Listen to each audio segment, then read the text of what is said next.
La beauté et l'image, vaste sujet d'actualité, parce que au fur et à mesure qu'on avance dans le temps et dans les années, qu'on se modernise, et ben en fait on a de plus en plus de complexes par rapport à ce sujet-là, parce que on peut trafiquer les photos, on peut trafiquer les vidéos, et il y a aussi des personnes qui prennent fortement soin d'elles à des niveaux qui sont assez extrêmes, où finalement on va faire de la chirurgie esthétique pour faire en sorte de s'améliorer le visage, de faire en sorte de s'améliorer le corps, de monter dans des niveaux de beauté soi-disant, parce que c'est la norme qu'on a et les modèles qu'on a, qui sont hauts, élevés, alors qu'en fait on est très bien comme on est. Et c'est assez bien pour se repositionner là-dessus, de regarder autour de soi. Je vous propose de faire un jeu sur les prochains jours, c'est d'observer dans la rue comment sont les gens.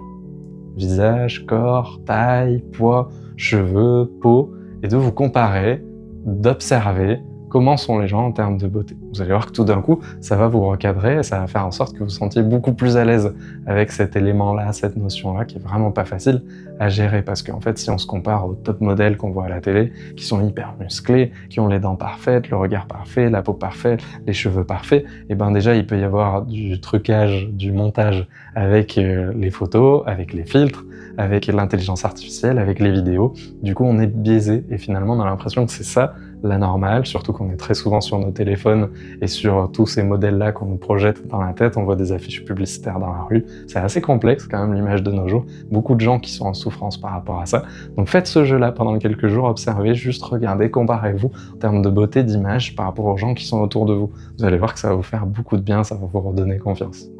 Il y a un psychologue célèbre qui était interviewé et ça m'a marqué, il disait là vous voyez on triche parce qu'en fait on a fait en sorte d'être beau, d'être bien coiffé, il y avait des maquilleuses juste avant l'émission donc on a pu nous embellir finalement, il y a des réglages de caméra, de lumière qui font qu'on paraît bien alors qu'en fait si vous me voyez dans la rue, c'est ce que disait ce psychologue, et en fait je suis tout à fait différent et vous verrez que je suis une personne normale et je trouvais que c'était assez intéressant de se dire ça parce que il y a plusieurs dizaines, centaines d'années, et en fait il n'y avait pas de miroir, il n'y avait pas toute cette pub avec ces affiches, ces images là qu'on nous projette en permanence dans la tête, et du coup les gens se sentaient beaucoup plus à l'aise avec qui ils étaient. En plus on était sur des standards de beauté tout à fait différents, où la femme qui était un peu plus ronde, charnue, était l'élite de la beauté. Donc aujourd'hui on est sur des choses assez extrêmes, où il y a des personnes très très fines, très très minces, très musclées, très sculptées, très sèches en termes de corporalité, ou des fois il y a même des mal-être physiques et mentaux par rapport à ça, mais bon, on n'est pas au courant de tout, on imagine que c'est beau, donc on reste avec ça. J'espère que cette vidéo vous a plu, partagez, likez, commentez sur ce que vous pensez de cette beauté et de cette image actuelle, la 2025,